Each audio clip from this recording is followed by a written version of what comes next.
welcome to Talking with Famous People. I am here with an assortment of famous people, including Basement Overlord, Courtney, and Nandi on camera, and Unify is here, and other people as well. It's hard for me to even maneuver with this much stuff going on. It's a high processing power requirement. So let's move Well, forward. I need to cut in real quick.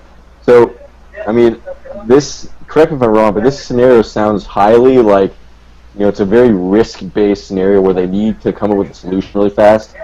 Like, I is we that have to the describe best? it first. The people we've heard it, but the people at home haven't heard it yet. Okay, yeah, but before you describe it, like just between you and me, like, is this scenario is high risk? These people could be using any damn function in the entire spectrum. Like, it might not be their preferred function. They might have to resort to the non-preferred I functions know, because but they the would die manner, otherwise. but Basement Overlord, that's what we're going to explore, is the manner in which they would have to resort to utilizing, accessing things that they're not so comfortable with. We're not just looking at how they use what they're comfortable with, but how they react when they can't use that, right? It's not going to do the extroverted feeling tool of Nandi much good to get out of this situation. Although it might comfort the person who's with her. So, okay, let's talk about the scenario.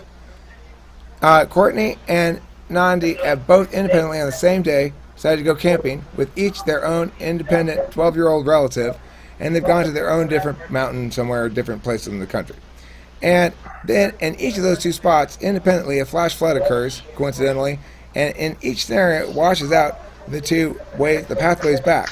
Now, you could get back in a number of possible ways by picking your way down through this stuff. There's a certain amount of danger implicit with it. You have to make some sort of calculus about that, et cetera, et cetera. How you wake up in the morning and, in the middle of the night, you woke up and you realize, oh my God, there's a big storm happening. And then you wake up in the morning, you realize what happened. You look around, okay, it's 5:30 a.m. The sun just came up. The kid's still asleep. What do you do? INTJ, you go first. You've got the first move. So to clarify, is our vehicle at the bottom of the hill? Yeah. Okay, so first thing I do is check for internet. None. What do you do first, Nandi? This is difficult because they hear each other's responses, and that might Well, that's why we take turns. That's why it's a turn-based game. Who gets to the end first? Let's find out. Oh.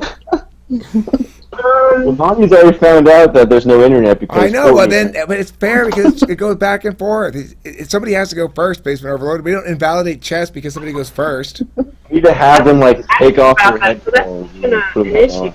All right. So go ahead, Nandi. What are you gonna do first? Huh? So I'm at the top of the mountain and a flood has come by. So it stretches on either side for a really long time. How the hell do I switch? Well, basically, there's a bunch of rubble where there used to be a path. Now, in theory, you could try to pick your way down there, but it hasn't been assessed yet. The only move that's been happened is we've assessed that there's no internet, and now Courtney's waiting on her mountain for Nandi to make her move because the Central Intelligence Agency has flown a helicopter to explain the game that they've both been positioned in against their will. Okay. Do I have a phone? Yes. Okay, my phone has a compass on it, so I can use my compass to figure out how to get back there. You know how to get back there. It's that way. You're not confused about which direction to go. It's filled with rubble that could be potentially dangerous, but you've not chosen to assess it any further, so you don't know anything more about it. Wait, can I just say that if you have a phone and you have service, you should have internet then? She's saying she has a physical compass on it, not app compass. Well, the app can be offline. That's what I mean. She's got a way for it to. She doesn't need internet for her to tell her what direction she's going.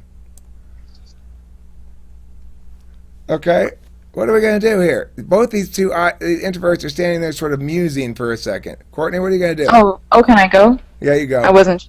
Nandi's chosen to stand around and look at the sky for too long. Go ahead, Courtney. Okay, so what I'm going to do is leave the kid, because it's an ESFP, right? Yeah, she's sleeping. Okay, so I'm going to wake her up, and I'm going to tell her to go and look for a bunch of sticks, and then we're going to pack up our stuff, and I happen to have one of those sweet paracord bracelets, you know, the rope thing that, Did you just tie that around like, I yourself right there? that like, no, this isn't a paracord, but Oh. you know, the thing all the ESTP, ISTPs wear. So I'm gonna take that apart No, and kind you of know make what? like a raft. It turns out you left that at home. Actually, it got washed away Oh. by the flood. It got washed off your wrist. Your wrist was lying outside the tent. The flood went right by your tent and ripped it off of your wrist, wishing it And away. I'm just ISTP gonna- stole it from you. So is that my turn, or do I get to say anything else? No, you get to do something else because you're assuming. Okay, well, your turn was to tell her to go get Okay. sticks. All right, so she says, "Well, okay, fine. How many sticks should I get?" Just keep going to get them until I say stop. So just get infinite sticks. That's what she's. This kid's Yeah. a smart kid. She's a smart ESFP. You're telling me to go get infinite sticks. Aunt Courtney, Okay. that's your instructions to me. The path has been flooded out, and Aunt Courtney's instructions are go collect infinite sticks. Okay, maybe not infinite. 20. How many? What are we using these sticks for, Mid-sized. Auntie? Auntie, what are we using Okay, these sticks I was for? thinking that we could tie the sticks together, and since we're on a mountain, if it's, you know, a decent gradient, we could just, you know how camping equipment, it comes in like those cylindrical containers, like that zip up. You just roll them down the hill so you don't have to carry it, and then you can just slide down these sticks that you tie together to kind of protect your bum while you slide down. That's Okay, my so you're gonna solution. make- So you're you gonna make make, a makeshift sled. We're making a stick makeshift sled here. That's a good idea. Yeah. I like your stick It's sled. a dry land Okay. sled, yeah. Nandi, are you going to copy Courtney and make a stick sled too, or you got some other plan you want to do? Well, actually, I mean, if the tent is big enough, you could like slide down somehow in the tent if that's possible, instead of having to collect all those sticks. All right, so you investigate the tent, Right, tear it. and you look at it, and you go, well, it's not going to provide much protection because if a big pointy rock hits it, and I got only a tent between me and the pointy rock, that's going to probably just poke right through. Do I want to do that? Well, maybe I could use these little tent poles here that hold the tent, but you conclude that probably that's not going to provide you enough protection.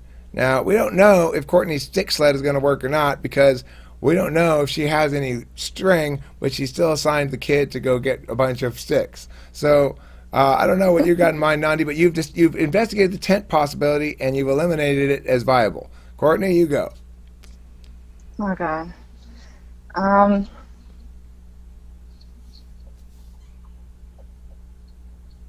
I'm not sure.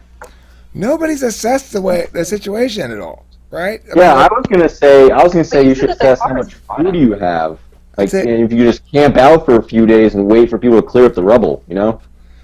there's those possibilities. There's a lot of things that one could do. I think that would involve pinning down the storyteller here on details and then taking advantage of them. I think that's the best strategy in these sort of things in general. When I'm playing be difficult with the guest, you know, and the guest is like saying, "Well, I'm going to do this thing," and I go, "Oh, you know, the flood came and washed your thing away." That's I think that's why I wish people would have done this stuff, asked me these kind of situations before I started asking other people these kind of situations, or I wish I hadn't like been a askee, because I would be interested to see how I would have dealt with it without knowing going in what possible things there are to do, you know. But regardless, I think that's the best strategy for those things. Is you want to try to pin down the storyteller on specifics, and then you can pivot off those to make solutions. Okay, so anything else we want to talk about these two types and the way they think in general in terms of problem solving? I think Courtney had a very interesting solution with their stick sled, and I think that Nandi thought, okay, well, why do we need to be less efficient? We can be more efficient. This is going to do more or less the same thing. You know, I think that I drew the distinction mostly because I wanted to see how they responded to the initial frustrations of the thing. Other thoughts, comments, questions about the INTJ versus ISFJ decision-making process? Something about real life, perhaps, besides... I mean, unless you guys are constantly getting stuck camping by floods. Are you? Either of you? No? Not a regular habit? Did you INFJ? Not ISFJ? What? Did I say ISFJ? I meant to say INFJ if I said ISFJ. So, okay. As far as actual decision-making processes and problem-solving, are most of the problems you're going to encounter problems that are difficulties with other people, difficulties with work that you have to accomplish or attain, or difficulties with meeting your own internal standards for behavior? Which of those three things gives each of you more difficulty as INTJ or INFJ? Hami, let's So start the with three you. As an things- INTJ, you haven't had any input yet on this. INTJ, Hami, what about you? How do you answer that question? Wait, can you repeat that? I wasn't listening. Which of the three areas gives you the most trouble? Problems with other people, problems with a work thing that's proving difficult and intransient and difficult to solve, or problems with meeting your own standards for yourself? Problems with other people. Courtney? I think most likely problems with other people. Nandi? Problems with other people. I feel like that's the answer for everyone. Well, I think that's a good sign, right? It means that we care that we don't see things the same. We care that we're in conflict sometimes, and we care about the fact that people seem sometimes incomprehensible to us. How often do you feel like you have no idea why somebody's done something or not? I mean, I think that varies between people. How often do you feel like you know why somebody's done something? Hami? I usually understand why people do the things that they do, but I just see it as like illogical and it doesn't make any sense. But I understand at the same time why they're doing what they're doing. So But it just doesn't make any logical sense. you can say the words to explain it, but to you it doesn't resonate as a reason that ought to motivate anybody. Yeah. Nandi, thoughts? For me, I know that there's a reason that they're doing it, but I might not necessarily know why. Like, sometimes I might, and sometimes I might not, but...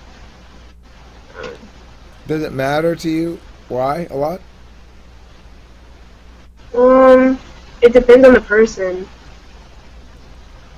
But, like, a random person, not really. Well, actually, I would be interested in finding out why, I suppose. Courtney? Yeah, I agree with Hami a lot. I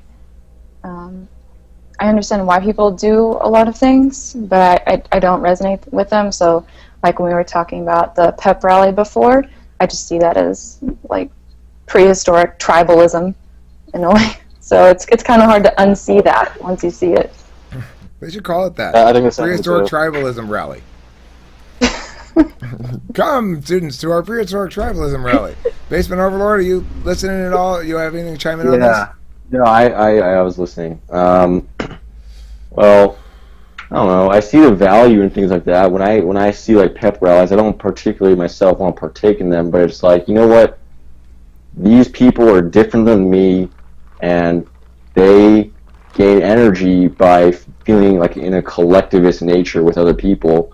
That has as much value to them as it does me, listening to music or reading a book. It's just whatever I'm doing that makes me happy is the same thing they're doing that makes them happy. What? I would posit that we all might understand why they do PEP better if we were to engage in some sort of double-blind study regarding the nature and effects of PEP on the human body. So I want to first figure out, how do we quantify PEP, a person's PEP? I suspect there's a specific chemical that associates with PEP. It's called peptocin, perhaps. And your peptocin levels rise as your PEP rises. So the real question is, what are the long-term impacts of these PEP rallies? This rising level of peptocin can alter the human brain, especially in developing teenagers. I'm worried about it. Okay, any other thoughts on PEP or whatever it is else we're talking about right now? We are talking about things other than just Eric making jokes, which is what Eric always wants to turn it into. I think PEP is highly SE and FE, just in general. Just PEP as a concept. It's definitely FE. Abraham was telling me, and it was interesting hearing him express it like this, that there was definitely something dangerous about him and his personality type in the context of being a football player, being on a football team. That he as now he's in this really individualistic, parsing heavy world of debate more, but he sort of expressed that he understands how, and as an FE Dom, he can really go along with a group in ways that are not necessarily good. Get really super intense about shit. You know? Oh. Like experience the feedback loop of a bunch of people on a football team, FEing the same thing, on behalf of like scoring a touchdown or on behalf of being mad about a bad call or something, that causes the individual to lose themselves, sort of. Yeah, I think the SE DOMs, like the ESTPs, are the ones setting the emotion, and the FE DOMs are the one following it. So the SE DOM's going to score a touchdown, and they're just going to do their whole SE thing where they're just like, fuck yeah, dude, yeah, dude, yeah. And then the FE DOMs are going to go along with that, you know. Do you think that there's an evolutionary basis for PEP? Yeah. I mean, like, I just think extrovert feeling in general brings people together in a way that, like, I mean, if we all just were by ourselves, not really giving a shit about each other, you know, like, we would all just fucking die. I think we have to answer that question by distinguishing between evolution of consciousness and evolution biologically. Because human consciousness has evolved much faster than it has biologically, or it's evolved a great deal in the amount of time that it hasn't biologically evolved much. And the reason I say it has is because it is that which comprises it, namely all the different ideas, perspectives, thoughts, feelings, etc., that make up one's life history. As the existent life histories of people become increasingly rich in perspectives and enable ever more in-depth metacognition, and ever more understanding of one's own nature as distinct from those natures which are distinct from it, then it inevitably allows that person to understand more completely. So on that level, I think the evolutionary basis for, on a biological level, is probably limited, because that wouldn't imagine that there's a biological capacity for genes to recognize or even reflect the complex set of variables that comprise the group, a large group in acting. It's so many variables come into play when you're talking about large group action and whether or not it benefits or doesn't benefit an individual, that it seems hard for there to be a genetic biological tie to that. But as far as the cognitive evolution, that occurs on a different, according to a different mechanics or something. And so I think that absolutely there's a, yeah, that's because I'm having a heart attack.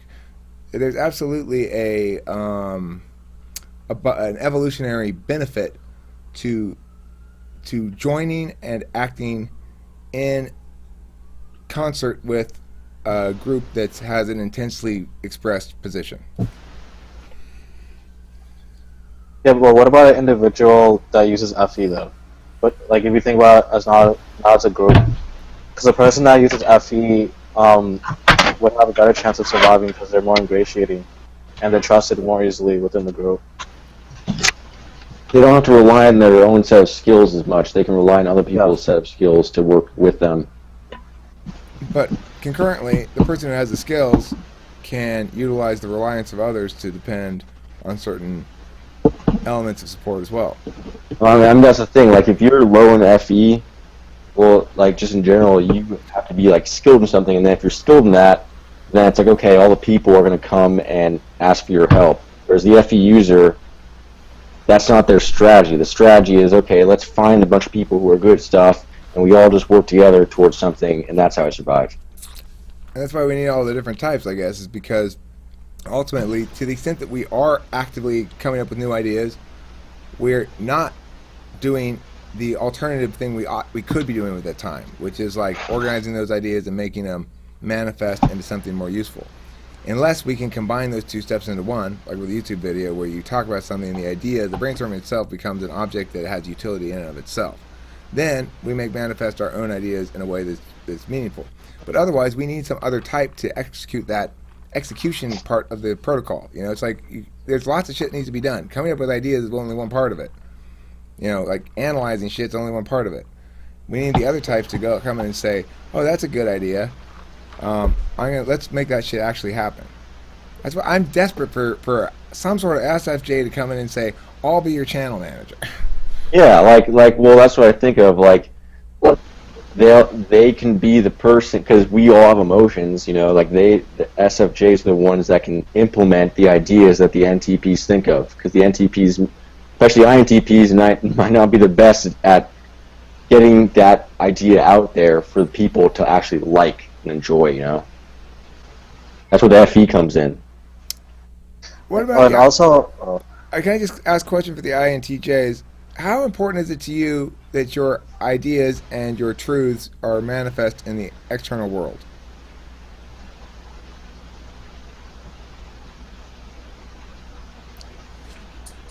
Either one could go first. I would say that I guess I consider it really important because I put effort and time into realizing that goal or ideal. Courtney? So I You can go. Oh, sorry. I guess I see it kind of both ways. So if it's a goal that I have, then yeah, my SE and my T are driving it to make it real.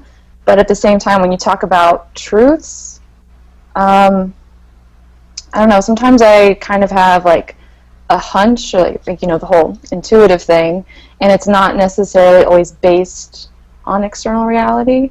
Like it doesn't have to like have some sort of evidence yet for me to think that it could be a truth.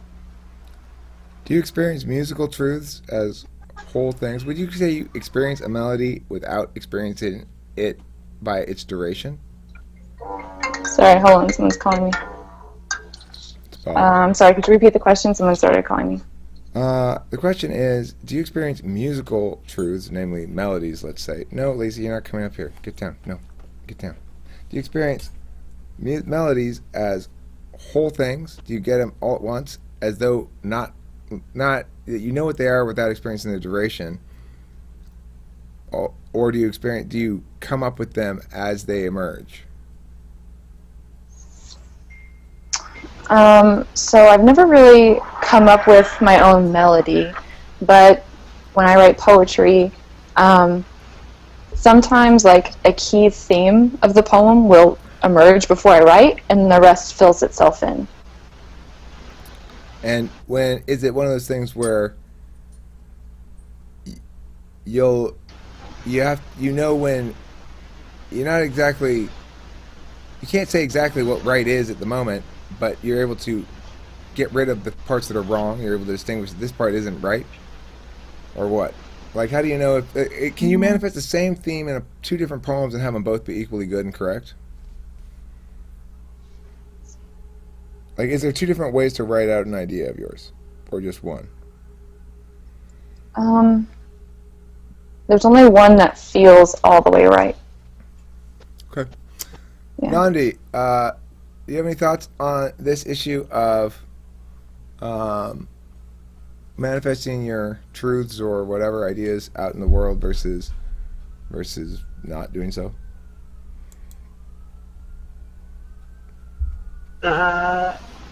Not really. Sorry, I don't really know. Do you watch the videos in which you participate on Talking with Famous People? Yeah, some of them. Do you experience when watching that an assessment of your own behavior in it? I mean, obviously, mostly it's me talking, but when you're talking, do you go, "Oh, I like the way I came across in that video," or "I don't like the way I came across in that video"? Yeah. I say a lot, and it's really frustrating. So I gotta stop doing that. Often, I don't say everything that I want to say, or when I watch the video, I'll realize, oh, I wanted to say this other thing, and I don't. And that happens often. But generally, I can get across what I'm trying to say. Like now. I mean, I used to be very, very much take every video I made apart to a certain extent. I'd watch it and I'd note things that were good and things that I didn't like. Now, when I make a video, I generally end it thinking, "Oh, that part's good," or "Oh, that part's not so good," or something like that. So, I got a phone call here. gonna take this. You guys, if we get any other input on this question, would be great. This will be short. Nandi, you said you were an INFJ, is that correct? Mhm. Yeah. So I'm just wondering if this is like an INTJ or it might be an NI thing, but I was a teacher for a couple of years, and I had a really hard time because in the beginning, I thought that what I was saying should, that's not the way, let me make sure I'm going to say this just right. I would consider it insulting if somebody like explained things all the way for me. Like if they laid out, it's this concept, then this one, then this one, then this one. But it turns out that most of my students, they really need that very direct instruction. And I was just wondering if you've ever felt that way, like if you think that people should just kind of like get the overall idea, or what your thoughts were on that. I think for me personally, I like things to be explained so that I know all aspects of what you want me to do and like all the information to know. Because like some things I'm just not gonna know, and there's no way for them to know that. But what was the second part? I don't know. I was just wondering, like, if you have you ever like tried to teach anybody anything? I mean, I've tutored when I was in high school. Mm-hmm. So I guess like. Sorry, go ahead and finish. Oh no, What are you gonna say? Did you feel like you were successful in teaching, or what were some things that were difficult for you? I think for the most part, for last year, I mentored a beginning violin student, and that was really fulfilling and frustrating in some aspects. I felt like I did a good job, but also there were lots of things that I definitely needed to work on, like how I explained things to her could have been better, and I didn't really have like a plan, but I think she got across what I was trying to, or I got across what I wanted her to learn. So I think I did well in that aspect. Cool. Are you gonna play violin too? Or I already asked you, hon. You said you'd think about it, right? Yeah, I'm still thinking about it. Yeah, I wouldn't have asked again if I didn't. I started to ask before I remembered. Otherwise, I wouldn't have. Okay. Anything I don't know. else on this video? Go ahead. Sorry. Go ahead. Oh, no, you're fine. I just don't want to. I forgot the word for it. Commit? To play off the top of your head. Oh, improvise. Yes, I keep forgetting that word.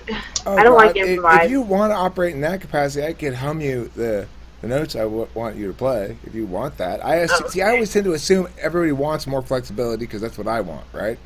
But actually, not everybody does want more flexibility. Some people want instructions. Yeah. Yeah, okay. Even though I don't like TE, I really, really value instructions. Like, tell me what you want me to do, and I'll do it. Word. Give me all the Cool. All right, so look, I'm gonna start after I stop this video, I'm gonna start a Dropbox folder so that we can coordinate on something like that, and I'll invite you guys to that Dropbox folder. Thanks for watching Talk with Thin People.